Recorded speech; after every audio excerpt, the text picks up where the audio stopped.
who are you sent to do it with?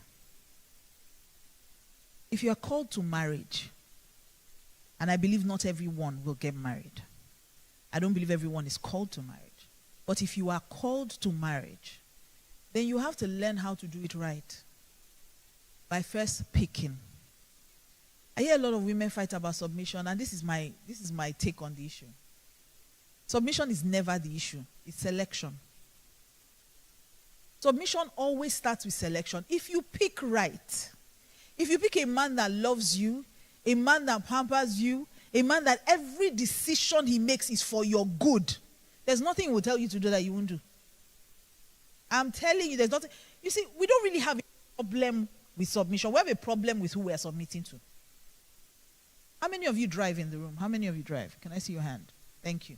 How many of you have gotten to a traffic light and the light turned red and you said, me, submit to this stupid, this is an inanimate object. How can he tell me what to do? How many of you will run that red light? Nobody. So you have a problem with submission. You have a problem with the person you're submitting to. And I have a problem with the fact that you chose someone you cannot submit to. And that's why I said it all starts with identity. If you know who you are, you will know who to pick. You won't marry somebody you can't respect. You won't marry somebody you can't trust his decisions. You won't marry somebody who won't look out for you.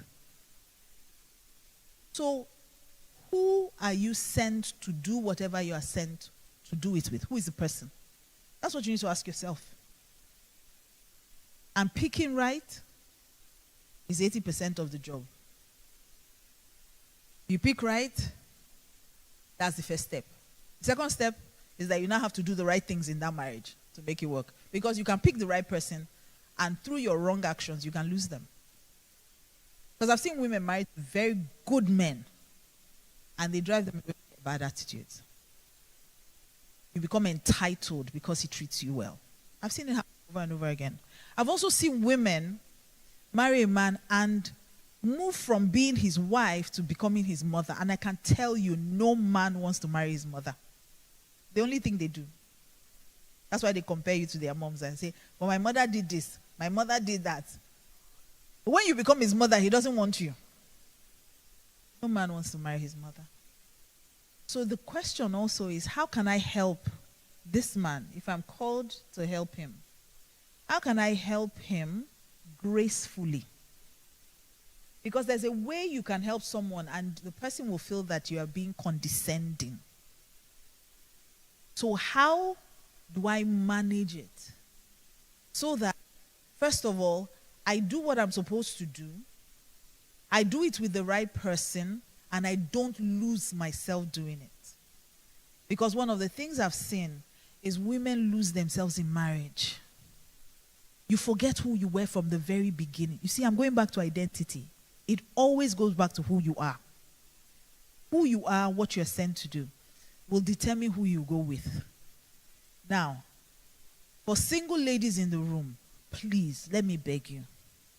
Do not marry a man who doesn't have a large enough vision to accommodate yours. Do not marry a man who is not secure enough to let you shine. Do not marry a man who will not only let you fly, but help you fly. The man must help you fly. He must be content to see you do well. You can't marry a man that's jealous of you. I've seen too many homes broken because people are in competition. If he's doing great and I'm doing great, we'll both be happy. And that's what God had in mind. So the person you go with is important. The person you go with, I've seen so many women get married and all their dreams dead. Dead because you married the wrong person.